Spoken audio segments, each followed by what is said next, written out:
ನಮಸ್ಕಾರ ಎಲ್ಲರಿಗೂ. ಟೈಮ್ 7:30 ಐತ್ರಿ. ಇವಾಗ ಲಾಗ್ ಕಂಟಿನ್ಯೂ ಮಾಡತ್ತಿದ್ದ. ನಮ್ಮ ಚೆನ್ನಮ್ಗೆ ಒಂದು ಸ್ವಲ್ಪ ಜಲ್ದಿನೇ ಐತ್ರಿ ಇವತ್ತು ಸಾಲಿ ಅಂತ. ಅದಕ್ಕೆ ಆಕಿಗೆ ಒಂದು ಸ್ವಲ್ಪ ತಲೆ ಇಕ್ಬಿಟ್ರೆ, ಏಕೆಂದ್ರೆ ಭಾಳಷ್ಟು ಲೇಟ್ ಆಯ್ತಂದ್ರೆ ಹೋಲಕ್ಕೆ ಕಾಲ್ ಅಂತ ಆಡ್ರಿಗೆ. ಅದಕ್ಕೆ ಆಕಿಸಿಂದ ಬಡ ಅಷ್ಟೇ ತಲೆ ಇಕ್ಕಿ ಅಡುಗೆ ಮಾಡ್ಬೇಕ್ರಿ ಇವತ್ತು. ಮಾಡಂತೂ ಜಾಸ್ತಿನೇ ಆಗೈತ್ರಿ ಇವತ್ತು. ಮಳೆ ಮಾಡ್ತಾ ಗೊತ್ತಿಲ್ಲ. ಇವತ್ತೊಂದು ಸ್ಪೆಷಲ್ ಒಂದು ರೆಸಿಪಿ ಐತ್ರಿ, ಸ್ಕಿಪ್ ಮಾಡಿದೆ ನೋಡಿರಿ ವಿಡಿಯೋ ಅಂತೂ. ಸಿಂಪಲ್ಲಾಗಿ ಒಂದು ಅನ್ನದ ಕೂಡ ರಸಮ್ ಮಾಡತ್ತೀರಿ ಇವತ್ತು. ಅದು ಯಾವ ರಸಮ್ ಅಂತೇಳಿ ಲಾಸ್ಟ್ವರೆಗೂ ವಿಡಿಯೋ ನೋಡಿರಿ. ಇವಾಗ ಅಕ್ಕಿಗೆ ಇಷ್ಟು ತಲೆ ಇಕ್ಬಿಟ್ಟು ಅಡುಗೆ ಮಾಡಬೇಕು. ಇವತ್ತಂತೂ ನಾನು ರಸಮ್ ಮಾಡತ್ತಿದ್ರಿ. ರಸಮ್ ಮಾಡೋಕ್ಕೆ ಕೆಂಪು ಮೆಣಸಿನ್ಕಾಯಿ ಮತ್ತು ಹಸಿ ಮೆಣಸಿನ್ಕಾಯಿ ತೊಗೊಂಡಿನಿ. ಅದ್ರಾಗ ಒಂದು ಗಡ್ಡೆ ಬೆಳ್ಳುಳ್ಳಿ, ಒಂದು ಸಣ್ಣ ಟೊಮೆಟೊ ತೊಗೊಂಡಿನಿ ರೀ, ಸಣ್ಣ ಟೊಮೆಟೊ, ಮತ್ತು ಒಂದಿಷ್ಟು ಜೀರಿಗೆ, ಒಂದು 10-12 ಮೆಣಸು ತೊಗೊಂಡಿನಿ. ಅದಕ್ಕೆ ಜಾಸ್ತಿ ನಮಗೆ ಹುಳಿ ಬೇಕಾದ್ರೆ ಹಾಕೋಬೋದ್ರಿ, ಜಾಸ್ತಿ ಟಮಾಟಿನೂ.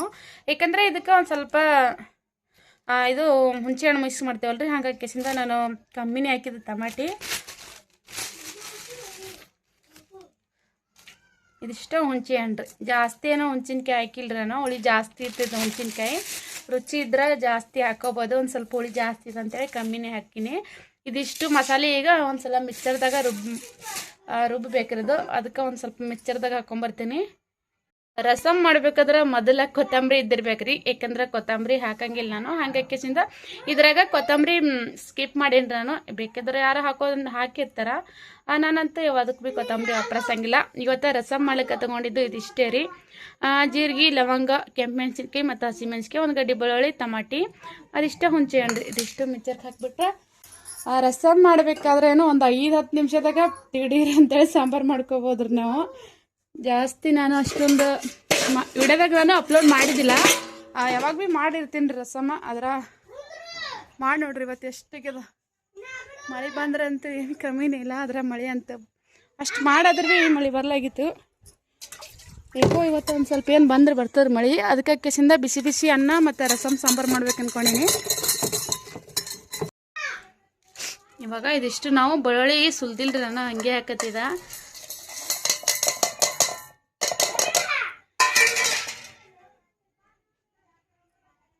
ಒಗ್ಗರಣೆ ಕೊಡಕ್ಕೆ ಒಂದು 4 ಕೆಂಪು ಮೆಣಸಿನ್ಕಾಯಿ ಮತ್ತು ಕೊರ್ಬೇವ ಹೊಲಕ್ಕೆ ಹೋಗಿದ್ದಿಲ್ಲ ರೀ, ಹಸಿ ಕೊರ್ಬೇವ ಇದ್ದಿದ್ದಿಲ್ಲ.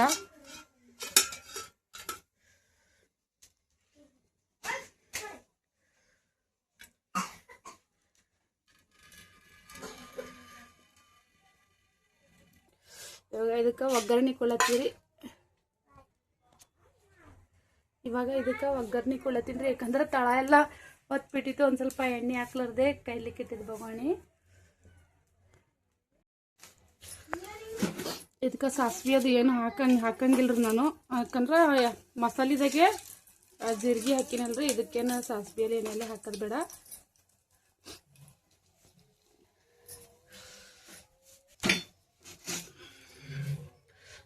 ಅದು ನಾನೆಲ್ಲ ಎಷ್ಟು ಮಸಾಲೆ ಹಾಕ್ಕೊಂಬಂದಿನಿ ಅದೆಷ್ಟು ಮಸಾಲೆನ ರುಬ್ಕೊಂಬಂದಿನಿ ಈಗ.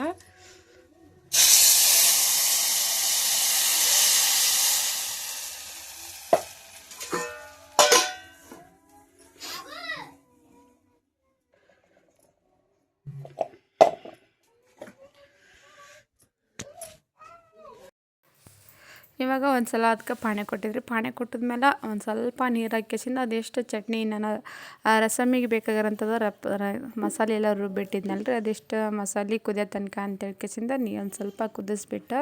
ಯಾಕಂದ್ರೆ ಅದಕ್ಕೆ ಒಂದು ಸ್ವಲ್ಪ ಹುಣ್ಸಿನ ಹುಳಿ ಹಾಕಿರ್ತೀವಲ್ರಿ, ಒಂದು ಸ್ವಲ್ಪ ಮೊದಲಿಗೆ ಸ್ವಲ್ಪ ಕುದಿಸ್ಬಿಟ್ಟಿದ್ರೆ ನಡೀತದೆ. ಇಲ್ಲಾಂದ್ರೆ ನಾವು ಜಾಸ್ತಿ ನಮ್ಗೆ ಎಷ್ಟು ಬೇಕೋ ಅಷ್ಟು ನೀರು ಹಾಕ್ಕೊಂಡು ಆಮೇಲೆ ಭೀ ಕುದಿಸ್ಕೋಬೋದು.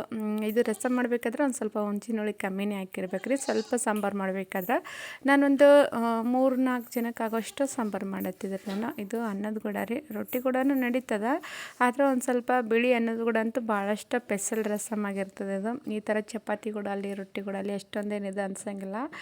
ಬಿಸಿ ಬಿಸಿ ಅನ್ನದ ಜೊತೆ ಅಂತೂ ಭಾಳಷ್ಟು ಟೇಸ್ಟ್ ಕೊಟ್ಟಿರ್ತದೆ. ಇದಕ್ಕೆ ಒಂದು ಸ್ವಲ್ಪ ಗುಂಟೂರು ಮೆಣಸಿನ್ಕಾಯಿ, ಲವಂಗ ಮೆಣಸಿನ್ಕಾಯಿ, ಈ ಥರದ ಮೆಣಸಿನ್ಕಾಯಿ ಹಾಕ್ಬೇಕ್ರಿ. ಆ ಥರದ್ದು ಯಾವುದು ನಮ್ಮಲ್ಲಿ ಮೆಣಸಿನ್ಕಾಯಿ ಇದ್ದಿದ್ದಿಲ್ಲ. ಹಾಗಾಗಿ ನಾನು ಡೈಲಿ ವಾಪರ್ಸಂಥದ್ದು ಕೆಂಪು ಮೆಣಸಿನ್ಕಾಯಿ ಹಾಕಿದೆ. ನಮ್ಮ ಚೆನ್ನಮ್ಮ ಜಟ್ಟು ಅಂತೂ ಸಾಲಿಲಿಂತ ಬಂದಿದ್ದಾರೆ. ಒಂದು ಸ್ವಲ್ಪ ಮಾಡಾಗಿತ್ತಲ್ರಿ, ಅವರು ಹೊಲಕ್ಕೆ ಹೋಗಿ ಜಲ್ದಿನೇ ಬಂದಿದ್ರು ಇವತ್ತು ಮನೆಗೆ. ಯಾಕಂದ್ರೆ ಮಾಡಿ ಜಾಸ್ತಿ ಆಗಿತ್ತು ರೀ. ಸಂಜೆ ಅಂದ್ರೆ ಭೀ ಟೈಮ್ 6:30 ಆಗಿತ್ತು. ಸುಮ್ಮನೆ ಒಂದು ಸ್ವಲ್ಪ ಒಳಗದ ಹೊಲ ಬರಬೇಕಾದ್ರೆ ಮಳೆ ಹತ್ತಂದ್ರೆ ಒಂದು ಸ್ವಲ್ಪ ಹೊಲ್ದಂದು ಬಂದಿರಬೇಕಲ್ಲ, ಅದಕ್ಕೆ ಕಿಸಿಂದ ಗಾಡಿ ಬರೋಂಗಿಲ್ಲ ಅಂತ ಹೇಳ್ಕಿಸಿಂದ ಒತ್ತಿರ್ಲಿಕ್ಕಾಗೆ ಬಂದಿದ್ದರು. ಇವಾಗ ಏನು ಮಳೆ ಏನು ಬರ್ತದೆ ಬಿಡ್ತಾರೆ, ಒಂದು ಸ್ವಲ್ಪ ಬಂದಿತ್ತು ಮಧ್ಯಾಹ್ನದಾಗ. ಇದು ಅಂತೂ ಮತ್ತೆ ಸಂಜೆ ಲಾಗ್ನ ಕಂಟಿನ್ಯೂ ಆಲತ್ತಿತ್ತು. ನಾನು ನಡ್ಬರ್ಕಿನ ವಿಡಿಯೋನ ಸ್ಕಿಪ್ ಮಾಡಿಬಿಟ್ಟಿದ್ದೆ. ಅವರು ಇವಾಗ ಅಲ್ಲಿದ್ದು ಬಂದಿದ್ದಾರೆ. ರಸಮ್ ಮಾಡ್ಲಿಕ್ಕೆ ಇನ್ನೊಂದು ಸ್ವಲ್ಪ ಬಿಸಿ ಅನ್ನ ಇಟ್ಟೀನಿ ರೀ. ಇಷ್ಟು ಅನ್ನ ಆದಮೇಲೆ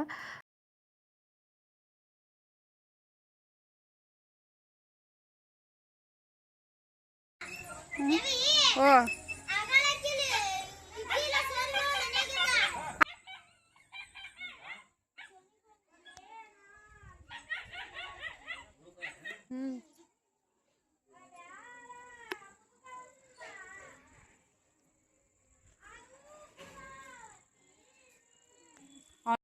ಇವಾಗ ಬಿಸಿ ಬಿಸಿ ಅನ್ನ ಅಂತೂ ರೆಡಿ ಆಗೈತ್ರಿ. ಒಂದು ಗಂಗಾಳಕ್ಕೆ ನಾನು ಒಂದು ಡಬ್ಬದಷ್ಟು ಅನ್ನ ಹಾಕ್ಕೊಂಡಿದ್ದೆ. ಹಾಕಿಸಿಂದ ಇವತ್ತಿನ ರಸಮ್ ಅಂತೂ ಈ ಥರ ಐತ್ರಿ. ರಸಮ್ಗೆ ಜಾಸ್ತಿ ನಮ್ಗೆ ಜಾಸ್ತಿ ಒಂದು ಸ್ವಲ್ಪ ತಿಳಿ ಬೇಕಿದ್ರೆ ಒಂದು ಸ್ವಲ್ಪ ಬೇಕು ಅಂದರೆ ಜಾಸ್ತಿ ನೀರು ಹಾಕ್ಕೋಬೋದು. ಇಲ್ಲ ಒಂದು ಸ್ವಲ್ಪ ಗಟ್ಟಿಯಾಗಿರೋಂಥ ರಸಮ್ ಬೇಕಂದ್ರೆ ನೀರು ಕಮ್ಮಿ ಹಾಕ್ಕೊಂಡು ಒಂದು ಟಮಾಟೆ ಹೆಚ್ಚಿಗೆ ಹಾಕ್ಬಿಟ್ರೆ ರಾತ್ರಿ ರಸಮ್ ಗಟ್ಟಿಯಾಗಿರ್ತದೆ. ಇದಕ್ಕೇನೆ ಯಾವುದೇ ಕಡಲೆ ಹಿಟ್ಟಲ್ಲಿ ಮತ್ತು ತೊಗರಿಬೇಳೆಯಲ್ಲಿ ಏನೂ ಒಪ್ರಸಂಗಿಲ್ಲ. ರಸಮ್ದಾಗ ರಸಮ ಭಾಳಷ್ಟು ರಸಮ್ ರೀ. ಬೇಳೆ ಸಾರಿಂದ ಯಾವುದೇ ಥರದ ಬರೀ ಉಳ್ಳಾಗಡ್ಡಿ ಮತ್ತು ಟಮಾಟಿದು ಆ ಥರದ್ದೆಲ್ಲ ರಸಮ್.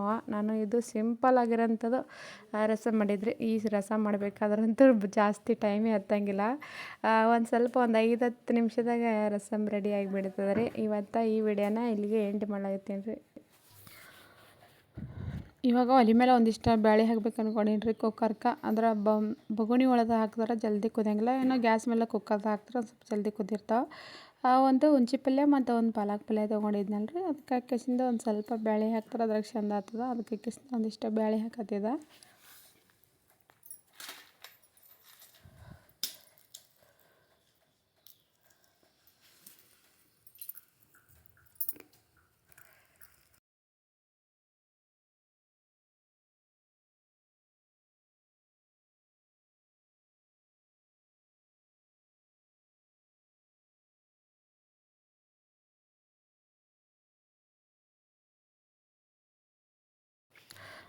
ಈ ಥರ ನಾವು ಸಂತ್ಯಾಗದು ಬಾಡ್ ತೊಗೊಂಡ್ರೆ ಅಷ್ಟೇನ ತಾಜಾ ಇರಂಗಿಲ್ಲ ರೀ. ಅದು ಇಲ್ಲಿ ಊರಾಗ ಮಾರ್ಲಿಕ್ಕೆ ಬಂದಿರ್ತಾವಲ್ಲ ರೀ ಹೊಲ್ದನ ಬೇಳೆ, ಅದೊಂದು ಸ್ವಲ್ಪ ಜಾಸ್ತಿನೇ ತಾಜಾ ಇದ್ದಿರ್ತದೆ. ಅದಕ್ಕೆ ಹಾಕಿಸಿಂದ ಒಂದು ಸ್ವಲ್ಪ ಹುಂಚಿ ಪಲ್ಯ ಪಾಲಕ್ ಪಲ್ಯ ಚೆಂದಾಗಿ ಸೋಸ್ಕೆಸಿಂದ ಒಂದು ಸ್ವಲ್ಪ ಗಲಿಬಿಲಿಯಾಗಿ ಒಂದು ಸ್ವಲ್ಪ ನೀರಾಗಿ ತೊಳೆದು ಬಿಟ್ರೆ ಆಯ್ತು ರೀ. ಅದು ಹುಂಚಿ ಪಲ್ಯ ಏನು ಹೆಚ್ಚಂಗಿಲ್ಲ, ಯಾಕಂದರೆ ಪಾಲಕ ಒಂದು ಸ್ವಲ್ಪ ನಾವು ಹೆಂಗೆ ಹಾಕ್ತೀವೋ ಹಂಗೆ ಇದು ಅಪ್ಪಟನೇ ಇದ್ದಿರ್ತಾರೆ, ಸಣ್ಣಾಗಂಗಿಲ್ಲ ಅದಕ್ಕೆ ಬೇಳೆಗೆ. ಅದಕ್ಕೆ ಹಾಕಿಸಿಂದ ಅದೊಂದು ಸ್ವಲ್ಪ ಹೆರ್ಚ್ಕೆಸಿಂದ ಒಂದು ಸೀಟಿ ತೊಗೊಂಡು ಇವತ್ತು ಚಪಾತಿ ಮತ್ತು ಪಾಲಕ್ ಪಲ್ಯ ಸಾಂಬಾರು ಮಾಡತ್ತಿದ್ರೆ.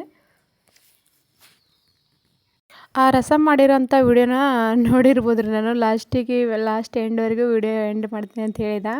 ಯಾಕೆಂದರೆ ಅದು ನಾನು ಒಂದು ಸ್ವಲ್ಪ ಎಡಿಟಿಂಗ್ ಮಾಡಬೇಕಾದ್ರೆ ಫರಕ್ ಆಗಿಬಿಟ್ಟಿತ್ತು ರೀ. ಅದೊಂದು ಸ್ವಲ್ಪ ಸಣ್ಣ ವಿಡಿಯೋ ಆಗಿತ್ತು, ಹಾಗಾಗಿಸಿಂದ ರಸಮ್ಮಿನ ವಿಡಿಯೋನ ಇದ್ರಾಗೆ ಶೇರ್ ಮಾಡಿದ್ದೆ.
ನಮ್ಮ ಗೋಡು ಅಂತೂ ಸಾಲಿಗೆ ಹೊಲಕ್ಕೆ ತಯಾರಿ ಹಾಕೋತೀನಿ ರೀ. ಈ ಕಡೆದೆಲ್ಲ ಬಣ್ಣ ಹಚ್ಬಿಟ್ಟಿದ್ರಿ. ನಾನು ಹಚ್ಬಿಟ್ಟು ಆ ಸೈಡಿಗೆ ನಾನು ಅಡುಗೆ ಮಾಡ್ತೀನಲ್ಲ ರೀ, ಆ ಸೈಡಿಗಂತೂ ಇನ್ನೂ ಬಣ್ಣ ಹಚ್ಚಿದ್ದಿಲ್ಲ. ಒಂದು ಸ್ವಲ್ಪ ಕಲರ್ ಆಗ್ಯದ ಅಂತೇಳಿ ಬಿಟ್ಟಿದ್ದೆ.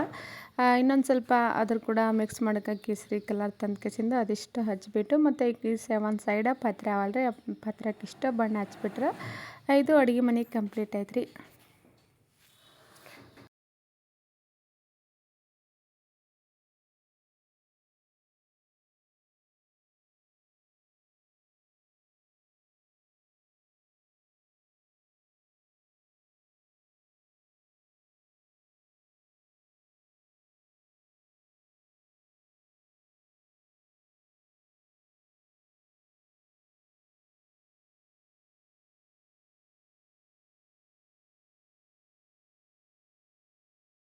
ಇಲ್ಲಿ ಮನೆ ಮುತ್ತೆ ಅಂತೂ ಕಣ್ಣು ಆಪ್ರೇಷನ್ ಮಾಡ್ಕೊಂಡು ಬಂದಿದ್ದೆ ರೀ. ಬಂದಮೇಲೆ ಆ ವಿಡಿಯೋನ ನಿನ್ನ ಹಾಕಿದ್ದಿಲ್ಲ. ಇವಾಗ ಬಿತ್ಲಿಕ್ಕೆ ಒಂದಿಷ್ಟು ಚಿಡ್ಸಂಗೆ ಕಂಬಿದ್ದೀವಿ ರೀ. ಹಾಗಾಗಿ ನಾಳೆಗೆ ಬಿತ್ತೋದಿತ್ತು. ಒಂದು ಸ್ವಲ್ಪ ಆತು ಇನ್ನೊಂದು ಸ್ವಲ್ಪ ಹೊಡಿ ಅಂತ ಹೇಳಿದ್ರು. ಅದಕ್ಕೆ ಇನ್ನೊಂದು 2 ಸೇರಿನಷ್ಟು ಚಿಡ್ಸಂಗೆ ಹೊಡ್ಲತ್ತೀರ. ಎಲ್ಲ ಅಡುಗೆ ಕೆಲಸ ಅಂತೂ ಆಗೈತೆ ರೀ. ಆದಮೇಲೆ ಅಷ್ಟು ಚಿಡ್ಸಂಗೆ ಹೊಡ್ಕೊತ ಕುಂತಿದ್ದ.